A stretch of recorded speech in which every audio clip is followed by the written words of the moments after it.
उत्सव प्रतिष्ठानतर्फे गुणवंत विद्यार्थी सत्कार सोहळा उत्साहात संपन्न।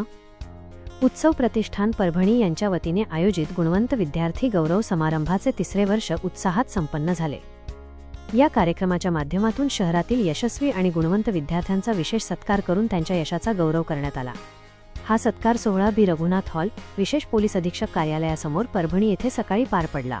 कार्यक्रमाच्या अध्यक्षस्थानी परभणी जिल्ह्याच्या पालकमंत्री आणि महाराष्ट्र राज्याच्या राज्यमंत्री मेघना दीदी साकोरे बोर्डीकर यांची प्रमुख उपस्थिती होती, तर मुख्य मार्गदर्शक म्हणून भारतीय प्रशासकीय सेवेतील अधिकारी नतिशा माथुर उपस्थित होत्या।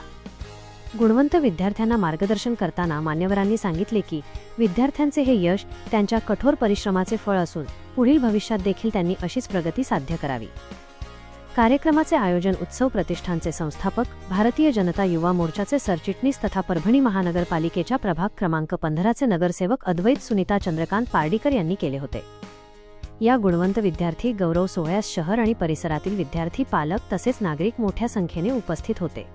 सरकार प्रत्येक वेळी विद्यार्थ्यांच्या कल्याणासाठी काम करत आहे आणि जे विद्यार्थी मेहनत घेतात, चिकाटीने काम करतात, त्यांना निश्चितच या देशात नाही तर जगामध्ये त्यांची स्वप्न पूर्ण झाल्याशिवाय राहत नाही आणि सर्वोच्च पद ते मिळाल्याशिवाय राहत नाही। पण ज्यांना मेहनत करायची नाही, ज्यांना फक्त शॉर्टकट पाहिजे, त्यांना ही अशी कारणं असतात। पण या ठिकाणी जमलेल्या सर्व पालकांना आणि विद्यार्थ्यांचं मी कौतुक करते की तुम्ही मेहनत करणारे विद्यार्थी आहात। तुमची जी काही स्वप्न आहेत ते पूर्ण करण्यासाठी केंद्रातलं मोदीजीचं सरकार, राज्यातलं देवेंद्रजींचं सरकार आणि पालकमंत्री म्हणून तुमची दिदी म्हणून ज्या ज्या तुमच्या अपेक्षा असतील त्या पूर्ण करण्यासाठी आम्ही सातत्याने प्रामाणिकपणे काम करत आहोत। आकांक्षित जिल्हा म्हणून आपला जिल्हा या ठिकाणी देवेंद्रजींनी घेतलेला आहे, कारण की अनेक गोष्टींचा आपला जो आतापर्यंतचा बॅकलॉग होता तो भरून काढण्याचं काम ह्या कार्यकाळामध्ये आपल्याला करायचं आहे। मला खात्री आहे की तुमच्यासारखे मेहनती,